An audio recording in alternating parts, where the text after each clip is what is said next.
Treasure hunting weekend mga ka-TH. Narito kami ngayon sa isang river na napakaraming dito, boulders. Kaya nga ay meron din tayong sideline maliban sa Yamashita Treasures. Sa ating mga ka-TH ay try nyo rin paghanap ng mga meteorites. Dala lang kayo ng magnet, ikwentas nyo ang mga magnet nyo na maliliit. At kapag nakakita kayo ng bato na kasing kulay ng meteor, ay itest nyo kaagad ito ng magnet. Kapag nagdidikit, ay pwedeng dalhin sa bahay at doon nyo na kikilatisin kung ito'y talagang meteors or meteorite. Alam nyo na kung paano ikilatis yan sa bahay nyo. Hanapin nyo lang yung video ko doon sa dito na channel pala. Na-upload ko last week. Yung paano kilatisin ang meteor. Meteorite ba ito or meteorong or meteor maybe. Ngayon ay itong kasama namin na naghakot dito ng kumuha siya dito ng buhangin. Ay meron siyang nakitang butas na napakabilog ito. At saka mahaba yan, nasa 10 meters papunta doon sa norte. Kaya siya nagtanong kung ito ba ventilation or ginagamit na water trap. Parang kasing may malaking poste na nilagay tapos tinanggal. Nag-iwan siya ng hulma. Okay, atin ito bigyan ng reaksyon ngayon kung paano nyo malaman kung ang natagpuan nyo ay ventilation talaga ng tunnel or chamber. Or ito ba'y daanan ng water trap or pipe of water trap. Okay, ginagamit ng ganyang mga butas sa malalaking Emperor Treasures. Nilalagyan kasi nila ng reservoir ng tubig ang gilid ng tunnel para kapag nagkamali tayo sa pagtusok ay maging water trap ito. At ang isa na makikita natin ganitong mga butas na kasing laki ng puste or ng hita nyo or legs ay ginagamit na ventilation sa mga malalim na tunnel para kung magtrabaho sila noon sa paghukay ay merong oxygen sa ilalim ng hukay ng mga hapon. Ibig sabihin kapag may vent, malalim talaga kasi nangangailangan sila ng hangin noong sila ay magtrabaho. Okay, so ayan, tinakpan ko muli kasi baka ang gumawa niyan ay baka creatures of the forest, di ba? Hindi natin alam kung baka malaking sawayan kasi nasa gilid ng river o kung ano mang wala namang poste diyan na tinanggal sila, di ba? Pero bilog na bilog ang butas na ito. Mamaya gagawa tayo ng ilustrasyon ng ventilation at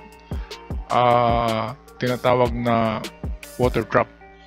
Meantime, ito nakapulot si pendulum ng nagmagnet na malaking bato na mabigat na kulay brown din, kaya pwedeng meteor ito.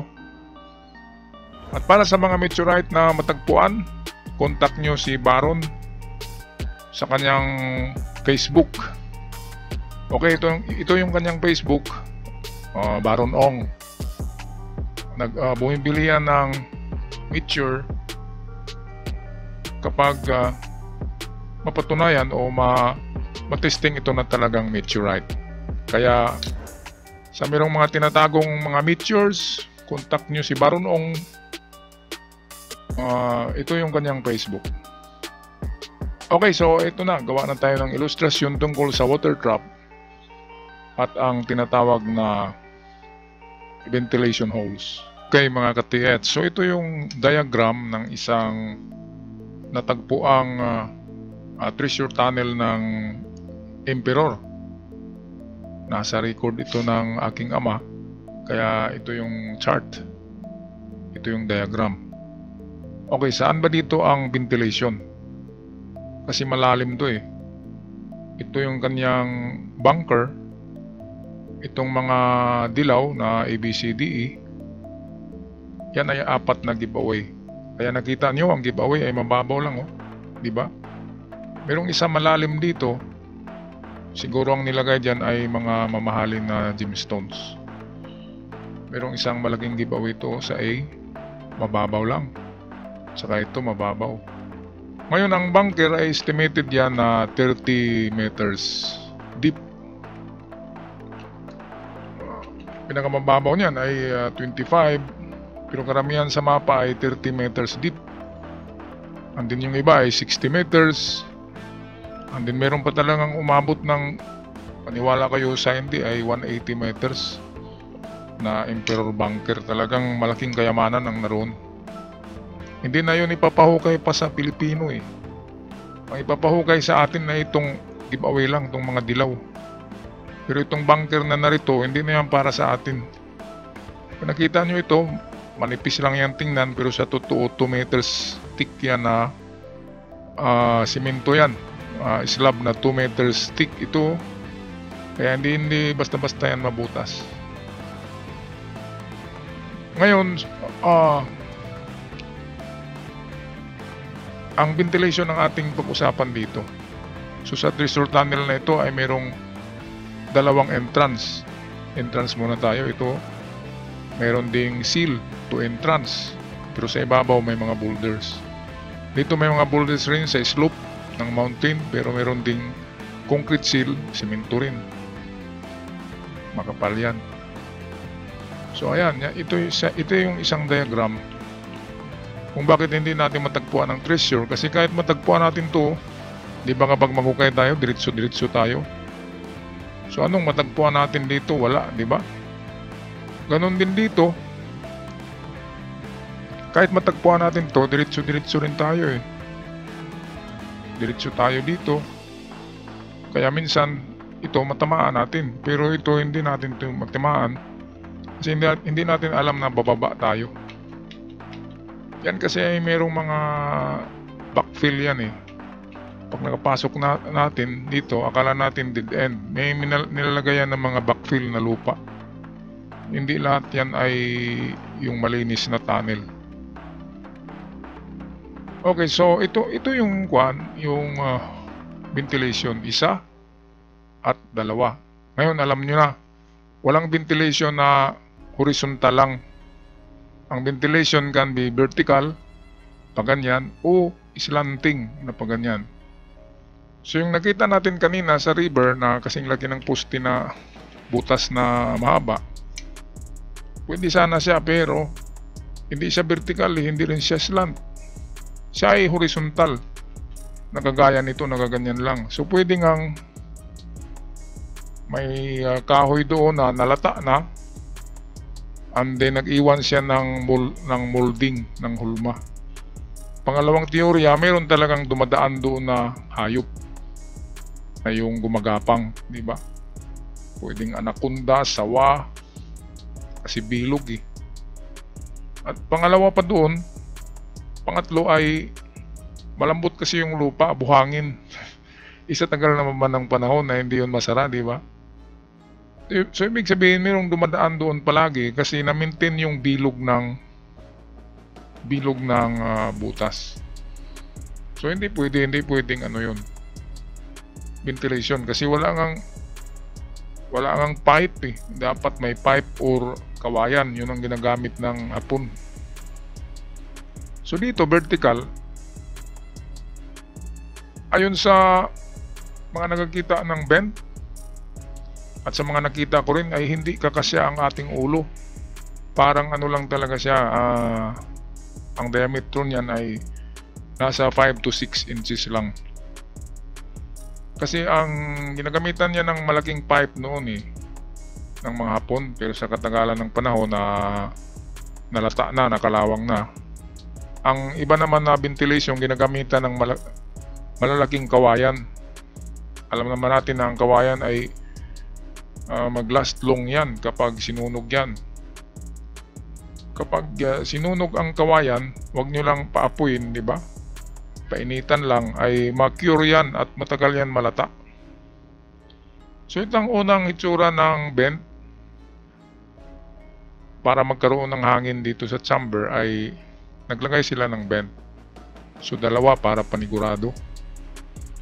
So una ay vertical. Kapag vertical ang matagpuan nyo, or kahit naka-slant na ganyan, pwedeng ventilation yan. At nasa surface ang ano niyan. Nasa surface ang opening ito. Surface ng lupa. Minsan tinatabunan niya ng mga boulders para hindi mahalata. Hindi makikita. Ganyan. Parang itong ganito. Ngayon, ang pangalawa ay ito na talaga, yung slant. Pwede kasi ito idiretso nila dito sa ibabaw eh. Dito sila kukuha ng hangin. Pero naka-slant siya. Ayan. Ito naman, tong number 1, pwede naman yan idiretso nila dito. Pero bakit mo idiretso? Eh, meron ng tunnel dito. Kaya dito, dadaan ng hangin pag ganyan. So, mabubuhay pa yung naghukay sa ilalim ng lupa, di ba? Kasi malalim na to eh, 30 meters. At kapag nasa tunnel ka ay ang sikip ng hangin, ang hangin ay manipis, di ba? Mahirap huminga. Kaya kailangan talaga ng dalawang ventilation. So ayan ang ventilation. Ang ventilation ay hindi horizontal ha. Kasi saan yan pupunta kung horizontal na? Sa ibabaw lang. Dapat talaga it's either tumatayo siya or slanting siya at patungo siya sa malalim na parte ng lupa. So yan, matatawag nyo yan na ventilation. Okay, ngayon, ang pangalawang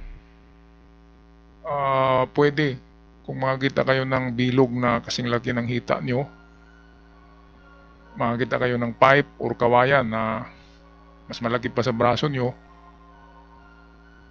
at naka-slant, nakatusok to sa lupa, malalim. So pwedeng water trap din yan. So tingnan natin ang water trap. So ito ay sa Rizal ito, sa Luzon, na nakuhang treasure noong 1980s. So ito, malalim to ha, kung tingnan natin parang mababaw lang yan. Pero ang lalim niyan ay ganun pa rin, nasa 30 meters. Vertical tunnel. So ito naman ay tinatawag ito na medium deposit. Wala kasi siyang mga giveaway. Diretso siya bunker. Kaya medium lang siya, nawala yung giveaway eh. Ang giveaway niyan ay malalayo sa kanya. Meron akong mapa na ang pagbaon ay halos isang bundok eh. Nasa foothill ang isa. And then ang layo-layo, nasa 300 meters ang mga distansya ng pagbaon sa isang bundok. Kaya ang layo-layo. General treasure naman yun, sa may-ari ay general. So katulad nito, wala siyang giveaway. Ibig sabihin ng mga giveaway nito ay malalayo. Ito yung kanyang bali big deposit. Pero atin lang pinangalanan na medium kasi hindi niya kasama ang mga giveaway. Okay, itong blue, ito yung water trap. Pwedeng kumuha lang sila sa river ng tubig at dadaloy diyan sa tangke. And then ito yung tubo na nagkonekta sa tunnel. Kapag nabundol nyo ito nabasag nyo itong simento dyan. Kaya kung magbasag kayo ng malapad na simento or concrete seal, ay tingnan nyo ang gilid. Ito, gilid. Baka may nakakonekta na pipe. Kapag may nakakonect na pipe, ay huwag nyo munang basagin. Kasi sasabog ang tubig, mapupuno ito. Lalong mababaon ng item at pati kayo malulunod sa loob. Katulad nito, mayroong 3 silyo. Oh. Lahat yan ay 2 meters thick. Mga kapal. So sa pangatlo, yun na yung huli. Pero mayroong water pipe ng water trap kapag binasag tong panghuli. Kaya napakadelikado. Ang ginawa nila dito ay inukay nila tong gilid kasi 35 feet ang distance niyan, itong water trap papunta rito. So ang ginawa ng nag-recover nito, hinukay nila tong gilid and then hinanap nila tong tubo, tapos nilagyan nila ng plug so hindi na dumalo yung tubig. nakapaghukay sila. Balita ko foreigner ang nag-ano niyan, operate eh. Alam nila ang ano yung sikreto ng water trap. Okay, so ito. So ano bang itsura ng bent magnet ng pipe diyan? Hindi pwedeng ang pipe nagaganyan lang oh. Naka-horizontal ang pipe. Galing talaga yan sa pwedeng sa surface at nakasilant yan papunta sa reservoir. So ito yung reservoir niya o pwedeng lagyan dyan ng pipe. Hindi nakakonekta ito sa river. Sa diagram na ito narito na ang river sa ibabaw kaya direkta na sa baba ang tubig. So ganun din ang makikita ang tubo at pipe ng water trap sa ilalim ng lupa, malalim. Mag-umpisa yan sa 5 meters. Pwede kayong makikita ng tubo na nagsilant or horizontal sa ilalim. At kapag nasa ilalim, anong ginagawa ng tubo doon, di ba? Na 5 inches in diameter or yung old bamboo na sinunog na malaki na ginawang pipe. Kapag ganun ay ginagamit yun na water trap. Kaya delikado ang paghukay ng mga bunker kasi kung hindi water trap, poison ang nilagay nila, at kung hindi poison, explosive naman. Kaya tatlo ang danger sa treasure hunting, mga katiyats. So yan lang ang aking maibahagi sa inyo tungkol sa mga butas na may tubo or pipe na makikita niyo kung kayo yung naghukay. Ako'y magpaalam na. Maraming salamat at huwag kalimutan mag-subscribe. Shout out sa lahat ng nanonood ngayon.